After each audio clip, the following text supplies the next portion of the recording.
उधर खबर है कि अमेरिका ने स्ट्रेट ऑफ हॉर्मूज को दोबारा खुलवाने के लिए ईरान के मिसाइल ठिकानों पर बंकर बस्टर बम गिरा दिया। वो भी 100-200 किलो का नहीं, ये बंकर बस्टर बम है 2200 किलो का। अमेरिकी सेना ने सोशल मीडिया पर एक पोस्ट डालकर इसकी जानकारी दी।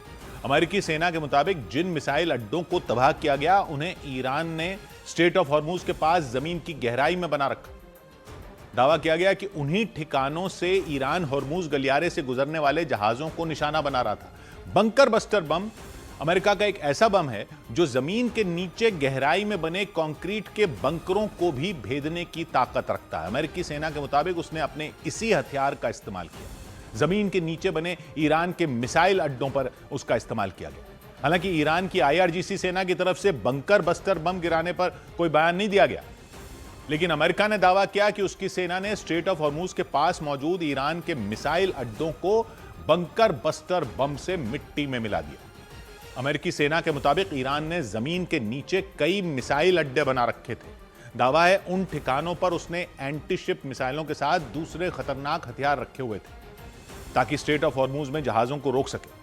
अमेरिका ने इस बात का भी दावा किया कि ईरान स्ट्रेट ऑफ हॉर्मूज से गुजरने वाले तेल और गैस के जहाजों को उन्हीं मिसाइल ठिकानों से निशाना बना रहा था। अमेरिकी सेना के मुताबिक खाड़ी देशों पर मिसाइल और ड्रोन से जो हमले किए गए उनके लिए भी ईरान अपने इन्हीं ठिकानों का इस्तेमाल कर रहा था। इसी वजह से अमेरिकी सेना ने स्ट्रेट ऑफ हॉर्मूज के पास मौजूद ईरान के मिसाइल ठिकानों पर हमला कर दिया।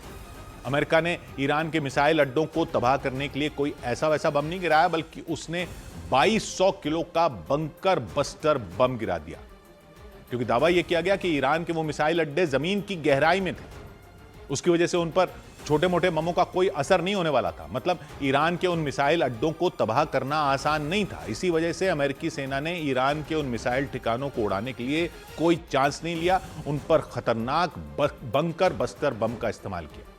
ये बम ऐसे ठिकानों पर हमला करने के लिए होते हैं जो जमीन के काफी नीचे बने होते हैं। इनकी खासियत होती है इनके फटने की टाइमिंग, क्योंकि आमतौर पर लड़ाकू विमानों से गिरने के बाद बम जमीन पर टकराते ही फट जाते हैं, लेकिन बंकर बस्टर बम जमीन के नीचे मौजूद अपने टारगेट तक पहुंचने के बाद ही फटते हैं। इसीलिए बंकर बस्टर बम को जमीन भेदने वाला बम भी कहा जाता है। इसकी ताकत इतनी ज्यादा होती है कि यह कंक्रीट की मोटी मोटी दीवारों, चट्टानों को भी भेद सकता है। और ये बम करीब 100 फीट की गहराई तक जमीन में जा सकते हैं। जमीन के नीचे टारगेट तक पहुंचने के बाद इनमें धमाका होता है, जिससे बंकर या फिर दुश्मन के परखचे उड़ जाते हैं। अमेरिका ने दावा किया कि बंकर बस्टर बम से ईरान के मिसाइल ठिकाने पूरी तरह बर्बाद हो गए। इस हमले के बाद अमेरिका की सेना ने सोशल मीडिया पर एक पोस्ट डालकर 2200 किलो का बंकर बस्टर बम गिराए जाने की जानकारी दी। लेकिन ये पहली बार नहीं है जब अमेरिका ने बंकर बस्टर बम का इस्तेमाल किया। पिछले साल जून महीने में भी अमेरिका ने ईरान पर जो हमला किया था, उस दौरान भी ईरान के परमाणु ठिकानों को भेदने के लिए बंकर बस्टर बम का ही इस्तेमाल किया गया था। उस वक्त दावा किया गया था कि ईरान ने अपने परमाणु ठिकाने पहाड़ों के नीचे बना रखे थे, इसी वजह से अमेरिका ने उन पर बंकर बस्टर बम गिराया था। उस घटना के करीब 8 महीने बाद एक बार फिर अमेरिकी सेना ने अपने इस ताकतवर हथियार का इस्तेमाल किया, ऐसा दावा किया। इस बार ईरान के उन मिसाइल अड्डों को निशाना बनाया गया जिन्हें उसने स्ट्रेट ऑफ हॉर्मूज के पास जमीन के नीचे बना रखा था। 28 फरवरी को जंग शुरू हुई तो उसके बाद ईरान ने इस समुद्री गलियारे को बंद कर दिया था। स्ट्रेट ऑफ हॉर्मूज फारस की खाड़ी को ओमान की खाड़ी और अरब सागर से जोड़ता है। वही समुद्री गलियारा जहां से तेल और गैस के जहाज चीन, भारत, जापान जैसे एशिया के देशों के साथ यूरोप और अमेरिका तक जाते हैं। इसी समुद्री रास्ते को ईरान ने बंद करने के साथ इस पर पहरा बैठा दिया। स्ट्रेट ऑफ हॉर्मूज को कोई जहाज पार न कर सके, इसके लिए उसने अपने पास में ही मिसाइलों के ठिकाने बना रखे थे, ऐसा दावा। और दावा यह कि ईरान ने स्ट्रेट ऑफ हॉर्मूज से गुजरने वाले कुछ जहाजों पर हमले भी वहीं से किए थे। इसी वजह से उस समुद्री गलियारे को दोबारा खुलवाने के लिए अमेरिका ने ईरान के उन ठिकानों को उड़ाने का दावा किया। हालांकि ईरान की IRGC सेना की तरफ से इस पर कोई बयान नहीं दिया गया। खास बात यह है कि अमेरिका ने ईरान के मिसाइल ठिकानों पर बंकर बस्टर बम तब गिराए जब नेटो में शामिल देशों ने जंग में शामिल होने से इनकार कर दिया था। अमेरिका के साथी देश स्ट्रेट ऑफ हॉर्मूज से गुजरने वाले जहाजों को सुरक्षा देने के लिए अपने युद्धपोत भेजने से भी इनकार कर चुके हैं। उधर लेबनान की राजधानी बेरूत के कई रिहायशी इलाकों में हमले की खबर सामने आई।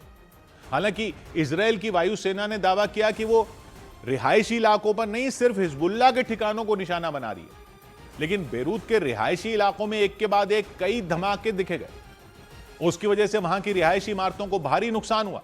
एक इलाके में मौजूद एक बहुमंजिला इमारत में अचानक जोरदार धमाका होता दिखा।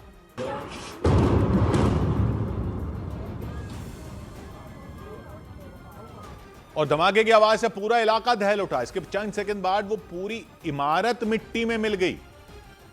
काले धुएं का गुबार उठा। कुछ देर पहले तक जिस जगह पर इमारत खड़ी हुई थी वहां सिर्फ काला धुआं रह गया। एक झटके में मलबे के ढेर में बदल गई इमारत। इजरायल ने दावा किया था वो सिर्फ हिजबुल्लाह के ठिकानों को निशाना बना रहा है, लेकिन यह धमाका बेरूत के एक रिहायशी इलाके में हुआ। इस हमले के वक्त उस इमारत के पास वाली सड़क से कई गाड़ियां गुजर रही थी और वो धमाका होते ही सभी गाड़ियां जहां थी वहीं रुक गईं।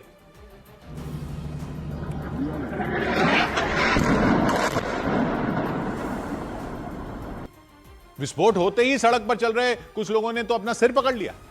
हमले से बुरी तरह वो डर गए। ऐसे ही हमले बेरूत के कई दूसरे इलाकों में भी हुए। वहां के एक इलाके में एक रिहायशी इमारत को निशाना बनाया गया और उस इमारत में भयंकर धमाका हो गया। हमले के बाद आग की लपटें उठी। वहां के एक इलाके में एक के बाद एक 3 धमाके हुए। धमाकों की आवाज से पूरा इलाका गूंज उठा। उस इलाके से धुआं निकल आया। बताया गया काफी देर तक उस इलाके से धुआं फिर उठता रहा। वहां उस धुएं को देखकर रहने वाले लोगों का कलेजा कांप उठा। धमाकों की आवाज सुनकर कलेजा कांप उठा, क्योंकि दावा किया गया कि इजरायल के हमलों से वहां की कई इमारतों को नुकसान पहुंचा। उन इमारतों में रहने वाले लोगों से उनके मकान छिन गए। हमलों के बाद इजरायल की वायुसेना की तरफ से एक वीडियो जारी किया गया। वीडियो में अलग अलग जगहों पर धमाके होते दिखाई दिए। इजरायल की वायुसेना ने दावा किया कि उसने हिजबुल्लाह के कई ठिकानों को तबाह कर दिया और जो इमारतों जिन पर वो हमले हुए वो हिजबुल्लाह के ठिकाने थे। लेकिन बेरूत के रिहायशी इलाकों की तस्वीरें कुछ और ही बयां कर रही थी, क्योंकि वहां लगातार धमाके हो रहे थे। दावा किया गया कि इजरायल ने जानबूझकर उन रिहायशी इलाकों को निशाना बनाया। इसके बाद लोग अपने मकान छोड़कर जाने को मजबूर हो गए। कई लोग अपना जरूरी सामान हाथों में लेकर उन इलाकों से जाते दिखाई दिए। इजरायल के हमलों में उन लोगों के मकान बर्बाद हो गए। इजरायल की सेना ने बेरूत के कई रिहायशी इलाकों में ऐसे हमले किए। इसकी वजह से उन इलाकों की सूरत ही बदल गई। हालत ऐसी हो गई कि उन इलाकों को देखकर गाजा का खौफनाक मंजर याद आ गया। वहां भी गाजा की तरह ही हर तरफ मलबा बिखरा नजर आया। कुछ इमारतें पूरी तरह मिट्टी में मिल गई। कुछ इमारतों को भारी नुकसान हुआ और इजरायल का कहना है कि ये सब हिजबुल्लाह के अड्डे। उन इमारतों में रहने वाले लोगों को मजबूरी में वहां से जाना पड़ा, ऐसा दिखाई दिया। इजरायल के हवाई हमलों की चपेट में कई गाड़ियां भी आईं। बेरूत में एक जगह पर एक गाड़ी आग की लपटों में गिर गई। उसे देखकर वहां अफरा तफरी मच गई। लोग इधर उधर भागते नजर आए। हालांकि इसकी जानकारी मिलते ही दमकल की टीम वहां पहुंच गई और आग पर काबू पाने में जुट गई। लेकिन डरा देने वाली बात यह रही कि बेरूत के कई इलाकों का हाल ऐसा ही नजर आया। कहीं एम्बुलेंस के सायरन की आवाज आती रही, कहीं इमारतों से आग निकलती रही, कहीं धुआं निकलता रहा। इजरायल के इन हमलों में 12 लोगों की मौत का दावा किया गया। कई लोग बुरी तरह जख्मी हो गए। बेरूत की तरह ही लेबनान के नब्ते शहर में भी इजरायल ने हवाई हमले किए। वहां इजरायली सेना ने एक कार को निशाना बनाया, जिसकी वजह से उस कार के परखचे उड़ गए। कार पूरी तरह जल गई। उसे देखकर आसपास मौजूद लोग घबरा गए। लेबनान का नब्ते शहर उसके दक्षिणी हिस्से में भूमध्य सागर के किनारे मौजूद है। वहां से इजरायल का बॉर्डर महज 12 किलोमीटर दूर है। इजरायल की सेना पहले भी वहां मिसाइलों की बौछार कर चुकी है और इस बार फिर से इजरायल की सेना ने वहां भीषण हमले कर दिए। इजरायल की सेना ने इसका वीडियो भी जारी किया। उसमें सड़क पर चलती एक गाड़ी पर अचानक हमला होता दिखाई दिया। हमले के बाद धुआं उठने लगा। वीडियो में इजरायल की सेना एक इमारत को भी निशाना बनाती दिखी। दावा किया गया कि वो इमारत भी हिजबुल्लाह का ठिकाना था और इसीलिए इजरायल की सेना ने उसे तबाह किया। और इस सब के बीच हिजबुल्लाह के लड़ाकों को दक्षिणी लेबनान में कैद करने के लिए इजरायल की सेना वहां के पुलों को निशाना बनाने में जुट गई। सऊदी अरब के न्यूज चैनल अल अरबिया के मुताबिक इजरायल की सेना ने ऐलान कर दिया कि वो लेबनान की लितानी नदी पर बने पुलों पर हमले और तेज कर दी। इजरायल की सेना अब तक हिजबुल्लाह के ठिकानों और उसके लड़ाकों की रहने वाले लड़ाके जहां रहते हैं उन जगहों को निशाना बना रही थी, ऐसा दावा कर रही थी। लेकिन इजरायल ने अब दक्षिणी लेबनान में ऐसी जगहों पर भी हमले शुरू कर दिए जिनका इस्तेमाल वहां के रहने वाले लोग भी करते हैं। हिजबुल्लाह के लड़ाके एक से दूसरी जगह जाने के लिए लितानी नदी पर बने पुलों का इस्तेमाल करते हैं, ऐसा कहा जाता है, और इसीलिए इजराइल ने उन पुलों को उड़ाने का ही प्लान बना लिया। यूएई की अखबार गल्फ न्यूज के मुताबिक इजराइल ने दावा किया कि उसकी फौज ने लेबनान में लितानी नदी पर बने एक पुल पर हमला कर दिया था और उस हमले में वो पुल टूट गया था। बताया गया हिजबुल्लाह के लड़ाके उस पुल का इस्तेमाल करते थे और बड़ी ही आसानी से एक जगह से दूसरी जगह चले जाते थे। हमले के बाद वो पुल बीच से टूटा हुआ नजर आया।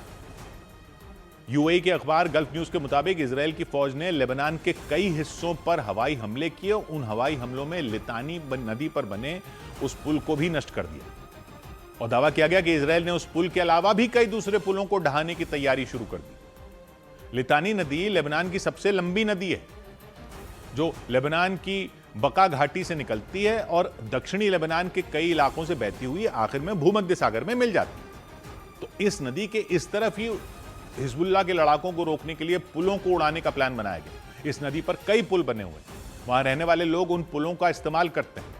लेकिन सिर्फ वहां रहने वाले लोग ही नहीं, ये बताया जा रहा है कि हिजबुल्लाह के लड़ाके भी उन पुलों का इस्तेमाल कर रहे हैं। इजराइल ने आरोप लगाया कि हिजबुल्लाह के लड़ाके दक्षिणी लेबनान से उत्तरी इजराइल के इलाकों पर हमले कर रहे हैं, क्योंकि जो इजराइल का उत्तर है वो लेबनान का दक्षिण है, उसके साथ में इजराइल का उत्तरी हिस्सा लेबनान की सीमा के करीब है, यानी उत्तरी इजराइल और दक्षिणी लेबनान की सीमाएं आपस में मिलती हैं। एक रोज पहले ही इजराइल के रक्षा मंत्री ने बताया था कि इजराइल के उत्तरी हिस्से में हिजबुल्लाह के लड़ाके लगातार हमले कर रहे हैं।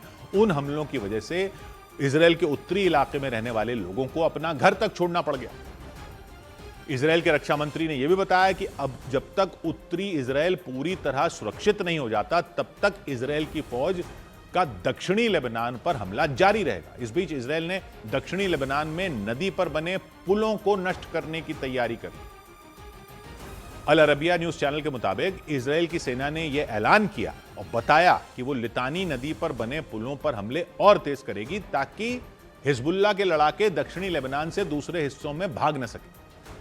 यानी नदी पर बने रास्तों को काट कर इजराइल की सेना हिजबुल्लाह के लड़ाकों को दक्षिणी लेबनान में कैद करना चाहती है। इसके लिए इजराइल की सेना ने हवाई हमलों के साथ जमीनी हमले भी तेज कर दिए। इधर लेबनान में इजराइल के हमले में हिजबुल्लाह के टीवी चैनल अल मनार के डायरेक्टर के मारे जाने की खबरें आई। लेबनान पर इजराइल की सेना के हमले में हिजबुल्लाह के टीवी चैनल अल मनार के डायरेक्टर की मौत होने का दावा किया गया। बताया गया कि इजराइल की सेना ने लेबनान की राजधानी बेरूत में हमला किया और उस हमले में टीवी चैनल अल मनार के डायरेक्टर और उनकी पत्नी के मारे जाने का दावा किया गया। युद्ध की वजह से बढ़े तेल संकट के बीच इराक में 3 साल से बंद पड़ी एक तेल पाइपलाइन को फिर से खोलने का रास्ता साफ हो गया। ये पाइपलाइन उस इलाके से गुजरती है जहां कुर्द समुदाय का शासन चलता है। स्ट्रेट ऑफ हॉर्मुज में खतरे के बीच इराक ने इसी पाइपलाइन से दुनिया के दूसरे देशों को तेल बेचने की तैयारी कर ली। खबर है कि सैन्य संगठन नेटो एक और पेट्रियट मिसाइल डिफेंस सिस्टम तुर्की के अदाना में तैनात करने में जुट गया। अदाना में ही अमेरिका का सैन्य ठिकाना है। तुर्की के रक्षा मंत्रालय के मुताबिक ईरान की तरफ से बढ़ते खतरे को देखते हुए नेटो ने एयर डिफेंस सिस्टम तैनात करने का फैसला लिया। उधर अली लारीजानी के बाद ईरान के खुफिया विभाग के मंत्री के मारे जाने की भी खबर सामने आई। इजराइल के रक्षा मंत्री से इस बात का दावा किया। उनके मुताबिक देर रात इजराइल की सेना ने हवाई हमले कर उन्हें भी मार गिराया। हालांकि ईरान की तरफ से उनकी मौत की पुष्टि नहीं की गई, लेकिन इजराइल ने साफ कर दिया कि उसने ईरान के खुफिया विभाग के मंत्री इस्माइल खातिब को ढेर कर दिया। अली लारीजानी की मौत के बाद यह दावा किया इजराइल ने। और पश्चिमी मीडिया के मुताबिक इस्माइल खातिब उन लोगों में शामिल थे जिनके बारे में अमेरिका जानकारी जुटा रहा था। अमेरिका ने उनका पता बताने वाले को $1 करोड़ यानी भारतीय रुपयों में 90 करोड़ से ज्यादा रुपए का इनाम देने की घोषणा भी की थी। इस्माइल खातिब की मौत का दावा करते हुए इजराइल के रक्षा मंत्री ने एक बड़ा बयान भी दे दिया और साफ कर दिया कि उनकी सेना ईरान के किसी भी बड़े अधिकारी को खत्म करने के लिए पूरी तरह आजाद है। यानी वहां की सेना को ईरान के किसी भी मंत्री या अधिकारी को मार गिराने के लिए इजराइल के किसी बड़े मंत्री से इजाजत लेने की जरूरत नहीं है। इसलिए इजराइल की सेना ने ईरान के खुफिया विभाग के मंत्री इस्माइल खातिब को मार गिराया। इस्माइल खातिब ईरान के पिछले supreme leader Ayatollah Ali Khamenei के शिष्य माने जाते थे। उन्हें ईरान के सबसे बड़े विद्वानों में माना जाता था। उन्हें हुज्जतुल इस्लाम का खिताब मिला हुआ था। यानी यह खिताब उन विद्वानों को दिया जाता है जिनके पास इस्लाम से जुड़ी हर जानकारी होती है। इस्माइल खातिब को खुफिया विभाग में काम करने का लंबा अनुभव था। उनका मकसद सरकार के अंदर चल रहे भ्रष्टाचार को जड़ से उखाड़ फेंकना था। यह उनकी ड्यूटी थी और इसलिए वो ईरान की सरकार की एक महत्वपूर्ण कड़ी थे। दावा किया गया कि उनकी इन्हीं खूबियों की वजह से वो इजराइल के निशाने पर थे। इजराइल को जैसे ही मौका मिला उसने इस्माइल खातिब को मार गिराया। इस्माइल खातिब की मौत से ईरान की सरकार को माना जा रहा है कि बहुत बड़ा झटका लगा। उधर जंग के दौरान इजराइल की सेना ने ईरान की राजधानी तेहरान को धमाके से दहला दिया। इजराइल की सेना ने तेहरान में हमले का एक वीडियो जारी किया और दावा किया कि उसने तेहरान में ईरान की बसीज फोर्स के एक ठिकाने के करीब हमला किया। बसीज फोर्स ईरान की IRGC सेना का ही एक हिस्सा है जो ईरान में इस्लामी कानून को सख्ती से लागू करवाने का काम करती है ईरान के अंदर। लेकिन जंग के दौरान IRGC की यह टुकड़ी भी इजराइल की सेना के निशाने पर आ गई। इजराइल की फौज ने दावा किया उसने पिरोंजी इलाके में एक चौराहे के पास हमला किया। तेज धमाके के साथ पूरा इलाका थर्रा गया।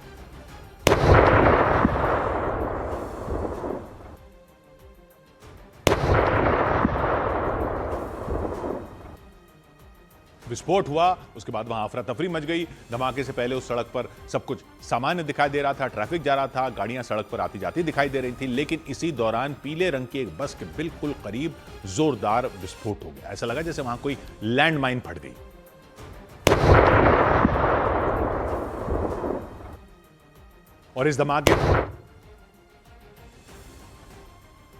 और इस धमाके से ठीक पहले उस बस के आसपास कुछ कारें, मोटरसाइकिलें चलती दिखी। ब्लास्ट के बाद पूरा इलाका काले धुएं से भर गया। उस जगह से लपटें उठती दिखाई दी।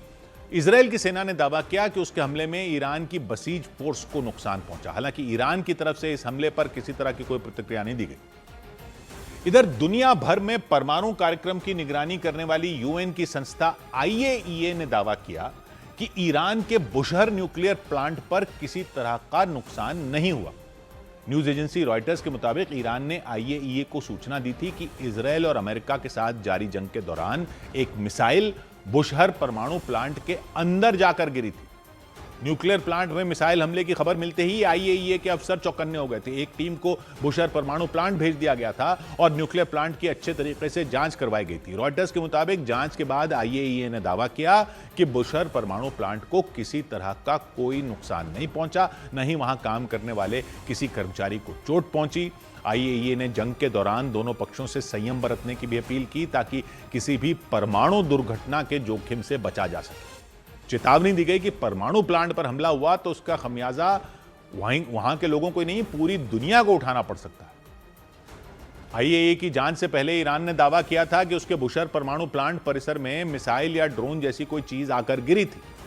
हालांकि ईरान की तरफ से भी यह साफ नहीं किया गया था कि परमाणु प्लांट को निशाना बनाकर कोई हमला किया गया था या फिर उसी की सेना के इंटरसेप्टर ड्रोन के टुकड़े प्लांट में गिरे थे। लेकिन परमाणु केंद्र पर हमले की खबर ने पूरी दुनिया में सनसनी मचा दी थी। ईरान का बुशहर परमाणु प्लांट फारस की खाड़ी के बिल्कुल किनारे पर ईरान के दक्षिणी हिस्से में मौजूद है। बुशहर सिटी से इसकी दूरी करीब 17 किलोमीटर। ये ईरान का इकलौता बड़ा सक्रिय परमाणु बिजली प्लांट है। 2011 से ही यहां से बिजली का उत्पादन हो रहा है।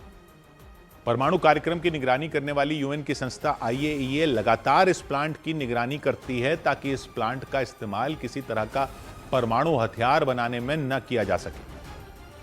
उधर इजराइल की सेना ने ईरान की IRGC सेना के मुख्यालय को निशाना बनाने का दावा किया। इजराइल की सेना के मुताबिक उसने ईरान की राजधानी तेहरान भर में कई हमले किए, उस पर मिसाइलों की बौछार कर दी और दावा किया गया कि ईरान की IRGC सेना के मुख्यालय पर भी हमला किया गया। यह मुख्यालय तेहरान में मौजूद है जो राजधानी की सुरक्षा का जिम्मा संभालता है। इजराइल की सेना ने दावा किया उसने मिसाइल हमलों में इसे निशाना बनाया, साथ ही कई कमांड सेंटरों पर भी हमले किए। दावा किया गया कि इजराइल की तरफ से किए गए हमलों में बैलिस्टिक मिसाइल के ठिकानों और हथियारों के भंडार को भी निशाना बनाया गया। इतना ही नहीं, ईरान के कई एयर डिफेंस सिस्टम को भी नष्ट करने का दावा किया गया। यह दावा इजराइल की सेना ने किया। इसके अलावा ईरान को चोट पहुंचाने के लिए सुरक्षा बल के कई ठिकानों पर भी गोला बारूद गिराने का दावा किया गया। इजराइल की सेना के मुताबिक इन हमलों के जरिए वो ईरान के आतंकी शासन को, जिसको वो आतंकी शासन कहता है, उसको कमजोर करने की कोशिश कर रहा है।